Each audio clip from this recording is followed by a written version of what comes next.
नमस्कार, स्वागत है आप सभी का आपके अपने YouTube channel Mukesh Mahendra education पर। और मैं आपका दोस्त महेंद्र सिंह आप सभी का स्वागत करता हूं। दोस्तों, आज हम बात करने वाले हैं कक्षा 12 भूगोल का चैप्टर नंबर 5 जिसका नाम है खनिज तथा ऊर्जा संसाधन। और ये दोस्तों हमारी भूगोल की बुक है भारत लोग और अर्थव्यवस्था। भारत लोग और अर्थव्यवस्था का ये चैप्टर नंबर हमारे सामने 5वां है। बाकी अदर बोर्ड में ये 7वां चैप्टर हो सकता है, ठीक है, क्योंकि राजस्थान बोर्ड में 30% सिलेबस कम हुआ है। बिल्कुल दोस्तों लगे रहो, मेहनत करते रहिएगा, ठीक है। एनसीईआरटी सिलेबस लागू है, आप बिहार, झारखंड, यूपी, एमपी, हरियाणा, ठीक है, सीबीएसई बोर्ड, दिल्ली बोर्ड से भी आप देख सकते हो ये, ठीक है, सभी बोर्ड से आप देख सकते हो जहां भी एनसीईआरटी सिलेबस लागू है। बिल्कुल हमारे से जुड़ सकते हो। और दोस्तों चैप्टर वाइज में क्वेश्चन आपके सामने करवा रहा हूं, अच्छे से आप नोट करते रहे। और 100% दावा ठोकर कहता हूं दोस्तों, क्वेश्चन यही से पूछे जाने वाले हैं, ठीक है। अगर आपने इस चैप्टर के अगर नोट्स नहीं उतारे तो नोट्स भी उतार सकते हैं। यूट्यूब पर सर्च करना मुकेश महेंद्र एजुकेशन, नोट्स भी आपको मिल जाएंगे, ठीक है। चैप्टर का नाम सर्च करें मुकेश महेंद्र एजुकेशन बोल दीजिएगा, आ जाएगा। और नहीं, अगर आप नोट्स नहीं उतारना चाहते तो देखो वो आपको अगर नोट्स बुक चाहिए तो नोट्स बुक भी मिल जाएगी दोस्तों व्हाट्सएप पर चैप्टर वाइज पीडीएफ के रूप में। उसकी प्राइस 50 रुपए है, ठीक है। और बाकी अदर सब्जेक्ट भी मिल जाएगी, जैसे आप पॉलिटिकल साइंस की खरीदना चाहते हो पॉलिटिकल साइंस की मिल जाएगी, हिस्ट्री की भी मिल जाएगी, हिंदी की सीरीज मिल जाएगी, ठीक है। तो आप हमें व्हाट्सएप पर मैसेज कर सकते हैं दोस्तों, ठीक है। चलो मैं स्टार्ट करता हूं बिना टाइम गवाए। आपके सामने ये प्रमुख क्वेश्चन है दोस्तों, देख सकते हो। मैं आंसर सहित बताने वाला हूं दोस्तों, उत्तर सहित बताने वाला हूं और एक एक क्वेश्चन को अच्छे से बताऊंगा दोस्तों। आप देख सकते हैं 8 क्वेश्चन है आपके सामने इस चैप्टर से संबंधित जो मोस्ट है।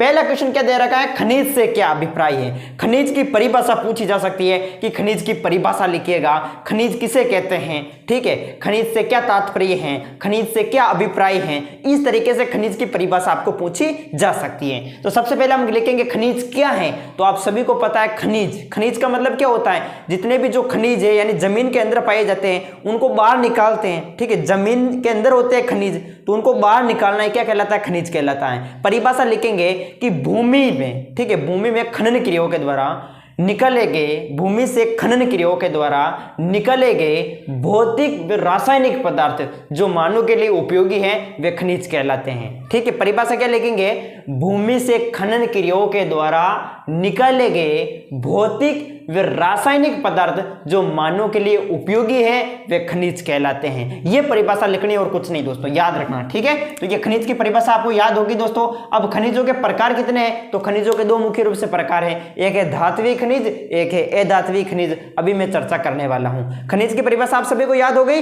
बिल्कुल। मेरे साथ साथ बोल क्यों नहीं रहे दोस्तों, अगर नहीं बोलोगे साथ साथ तो पुष्पराज झुक जाएगा, मुझे पता नहीं है दोस्तों। बोलो वापस, खनिज किसे कहते हैं, भूमि से खनन क्रियाओं के द्वारा निकाले गए भौतिक व रासायनिक पदार्थ जो मानव के लिए उपयोगी हैं वे खनिज कहलाते हैं। ओके, चलो नेक्स्ट क्वेश्चन। सतत पोषणीयता से क्या अभिप्राय है। सतत का मतलब क्या होता है, सतत का मतलब होता है निरंतर, ठीक है। पोषण मतलब यानी संसाधनों का उपयोग हमें ऐसा करना चाहिए जिससे क्या है कि आगे आने वाली पीढ़ी भी उसका उपयोग कर सके, ठीक है।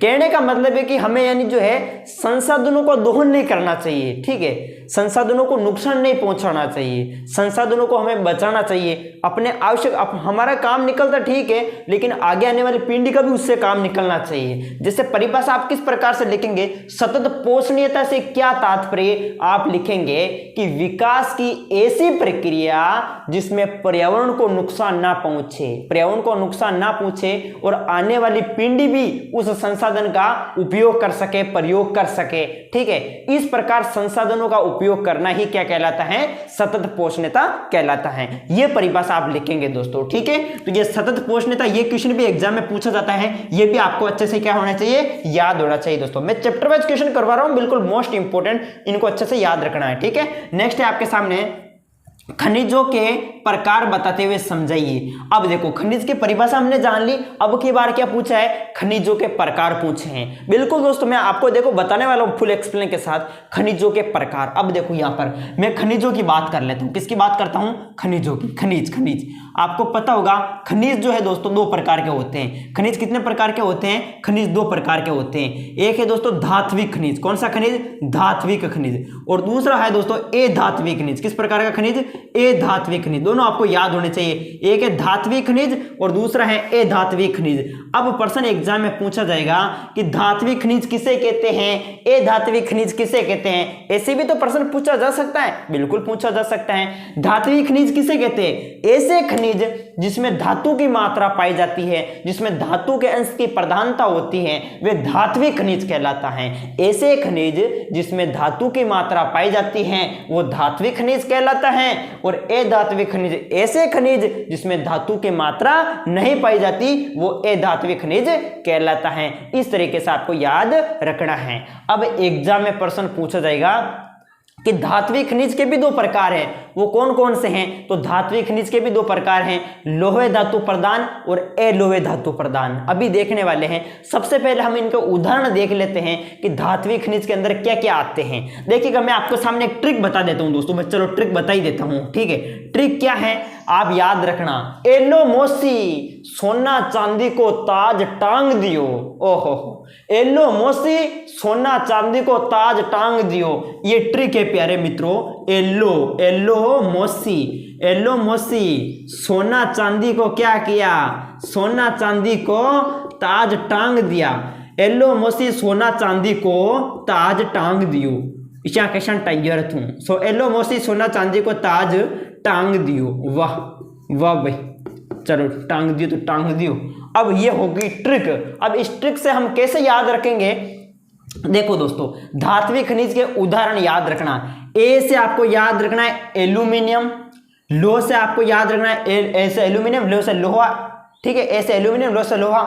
इसके अलावा मो सी याद रखना, मो से मैग्नीज, सी से सीसा जस्ता, सो से सोना से सोना, चांदी से चांदी, ठीक है, को से क्रोमायम, ठीक है, ताज से तांबा, और जे से जस्ता, और टांग से टंगस्टन, और दियो यहाँ पर साइलेंट रहेगा। ओके, इससे याद कर लेना दोस्तों, ये सब धात्विक खनिज के उदाहरण हैं। एलो मोसी सोना चांदी को ताज टांग दियो, ए से एल्यूमिनियम, लो से लोहा, में से मैग्नीज, सी से सीसा जस्ता, सोना से सोना, चांदी से चांदी, को से क्रोमायम, और ताज से तांबा, जस्ता और टंगस्टन। ओके, ये हो गई दोस्तों धात्विक खनिज।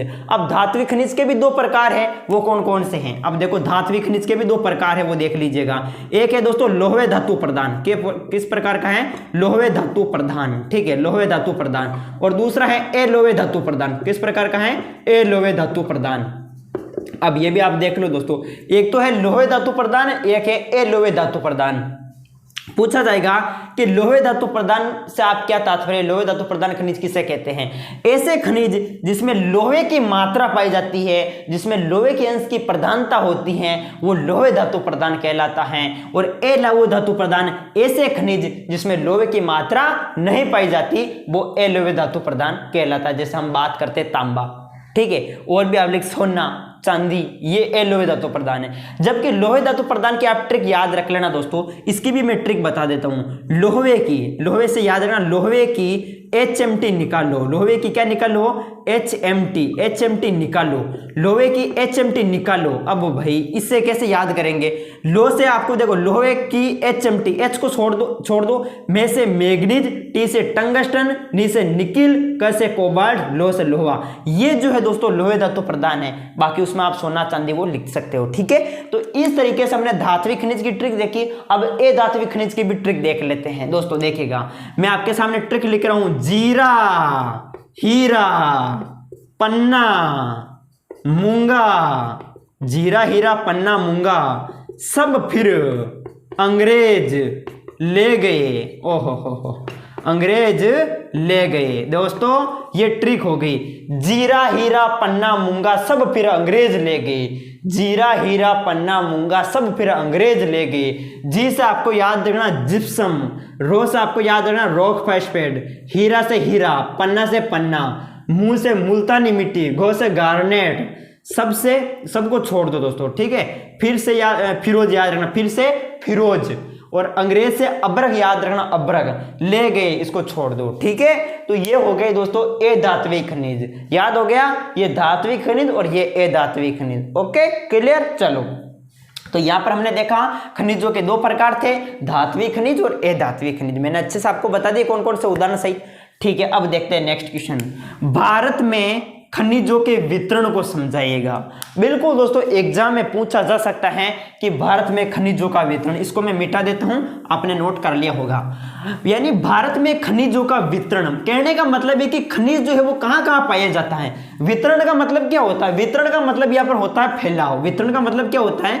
वितरण का मतलब फैलाव, यानी खनिज कहां कहां पाया जाता है। ठीक है, तो दोस्तों वैसे खनिज जो है हमें 3 क्षेत्रों में देखने को मिलता है। ठीक है, वो क्षेत्र कौन कौन से हैं? एक तो है उत्तरी पूर्वी पठारी प्रदेश, ठीक है, और एक है दक्षिणी पश्चिमी प्रदेश, और एक है उत्तरी पश्चिमी प्रदेश। तो ये याद रखना, उत्तरी पूर्वी पठारी प्रदेश। ठीक है, देखो दोस्तों याद रखना, आपको ऐसे भी प्रश्न पूछा जा सकता है कि खनिजों की कितनी पेटियां हैं, खनिजों की कितनी पेटियां हैं। तो बिल्कुल दोस्तों, खनिजों की 3 पेटियां हैं। अभी जो मैंने बोला वही है दोस्तों, खनिजों की कितनी पेटियां? 3 पेटियां हैं। आपको प्रश्न पूछा जा सकता है खनिज पेटी किसे कहते हैं? खनिज पेटी। तो खनिज पेटी किसे कहते हैं? जहां पर बहुत ज्यादा खनिज पाए जाते हैं, ठीक है, जहां खनिज बहुसंख्यक पाए जाते हैं उसे कहते हैं खनिज पेटी। ठीक है, जहां खनिजों की मात्रा सर्वाधिक पाई जाती है उसे खनिज पेटी कहा जाता है। तो खनिज पेटी दोस्तों याद रखना, खनिजों की 3 पेटियां हैं। कौन कौन सी है? सबसे पहले उत्तरी पूर्वी पठारी प्रदेश। क्या लिखेंगे दोस्तों? उत्तरी पूर्वी पठारी प्रदेश। मैं पूरा लिखता हूं, उत्तरी पूर्वी पठारी प्रदेश, उत्तरी पूर्वी पठारी प्रदेश। बिल्कुल दोस्तों, मेरे हिसाब से आप सभी को समझ में आ रहा होगा, उत्तरी पूर्वी पठारी प्रदेश। और दूसरा आपको क्या लिखना है? दक्षिणी पश्चिमी पठारी प्रदेश। क्या लिखना है? दक्षिणी, मैं यहां पर पूरा लिख देता हूं, दक्षिणी, ठीक है, दक्षिणी पश्चिमी पठारी प्रदेश, दक्षिणी पश्चिमी पठारी प्रदेश। तो ये आपको लिखना है। और तीसरी पेटी कौन सी है बताओ? 2 तो ये हो गई, उत्तरी पूर्वी पठारी प्रदेश, दक्षिणी पश्चिमी पठारी प्रदेश, और तीसरी कौन सी होगी? उत्तरी पश्चिमी प्रदेश। ठीक है, ये याद रखना, तीसरी हो गई उत्तरी पश्चिमी प्रदेश, उत्तरी पश्चिमी प्रदेश। ठीक है, पश्चिमी प्रदेश। तो ये याद रखें, तीनों पेटी आपको याद रखनी है।